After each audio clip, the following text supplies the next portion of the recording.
Hey everyone, I'm Fischer with 5 Star Real Estate. I am here today talking about buying condos and 5 really important things you need to consider when buying condos. So the condo lifestyle is a very attractive life.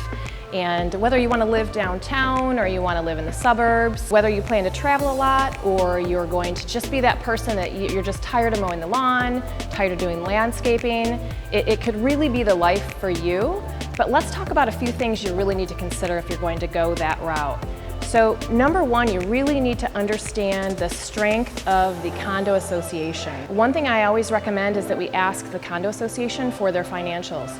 We really want to understand their income and the expenses, also how much money they have in their capital reserves account, as well as are there any pending litigations that you might have to consider. And we might even ask for minutes from the homeowner association meetings in the past. That will really open your eyes to some of the activities and maybe the culture inside that association. And number two, we want to review the master deed and bylaws. So that's really what's going to help you understand what you can and what you can't do. Many times condo associations put restrictions on pets. So how many can you have? What type? What size? They might also restrict whether or not you can rent your unit. If they do allow it, how long you can rent it for. They might even control something right down to the color of your front door. So really important to understand what the master deed and bylaw says about your unit. The third thing to really understand is what amenities are included. Do I have a parking spot? Is it assigned? Is it a first come, first served basis?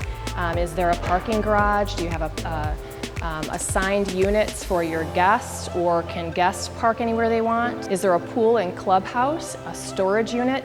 And most importantly, what expenses might be associated with those amenities. Number 4 would be to understand your expenses. Condos typically come with monthly dues.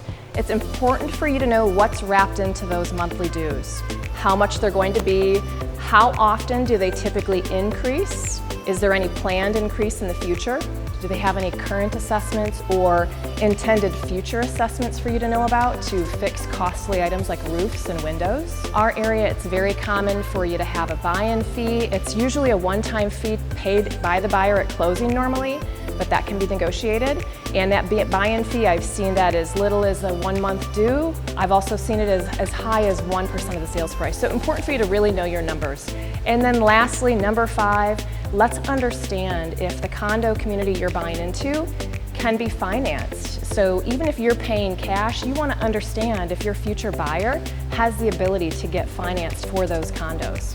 So great things to really keep in mind. If the condo lifestyle is right for you, give me a call and let me guide you through what those next steps would be.